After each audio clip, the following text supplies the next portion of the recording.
Hello, today we're going to be picking back up, this time in Genesis chapter 29. This is when Jacob arrives in Padamaran. Forgive me, I'll probably butcher some of these names of locations and people.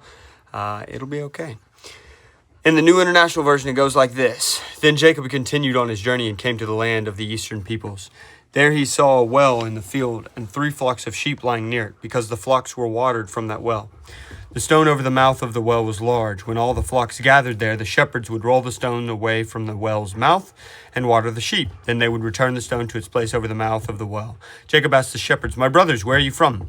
"We're from Haran," they replied. He said to them, "Do you know Laban, Nahor's grandson?" "Yes, we know him," they answered. Then Jacob asked them, "Is he well?" "Yes, he is. And here comes his daughter Rachel with the sheep. Look, the sun is still high. It is not time for the flocks to be gathered. Water the sheep and take them back to the pasture." "We can't," they replied, "until all the flocks are gathered and the stone has been rolled away from the mouth of the well. Then we will water the sheep." While he was still talking with them, Rachel came with her father's sheep, for she was a shepherdess.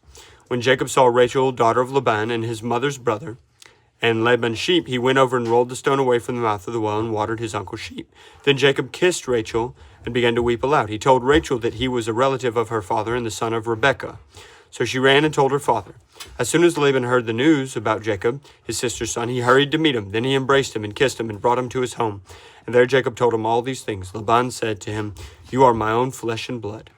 After Jacob stayed with them for a whole month, Laban said to him, "Just because you are a relative of mine, should you work for me for nothing? Tell me what your wages should be." Now Laban had 2 daughters. The name of the older was Leah, and the name of the younger was Rachel. Leah had weak eyes, but Rachel was lovely in form and beautiful. Jacob was in love with Rachel and said, "I will work for 7 years in return for your younger daughter Rachel." Laban said, "It is better that I give her to you than to some other man. Stay here with me." So Jacob served 7 years to get Rachel, but they seemed like only a few days to him because of his love for her. Then Jacob said to Laban, "Give me my wife. My time is complete, and I want to lie with her." So Laban brought together all the people of the place and gave a feast. But when the evening came, he took his daughter Leah and gave her to Jacob, and Jacob lay with her. And Laban gave his servant girl Zilpah to his daughter as her maidservant. When the morning came, there was Leah. So Jacob said to Laban, "What is this you have done to me? I served you for Rachel, didn't I? Why have you deceived me?" Laban replied, "It is not our custom here to give the younger daughter in marriage before the older one. Finish this daughter's bride a week, and then we will give you the younger one also in return for another 7 years of work." And so Jacob did. He finished the week with Leah, and then Laban gave him his daughter Rachel to be his wife. Laban gave his servant girl Bilhah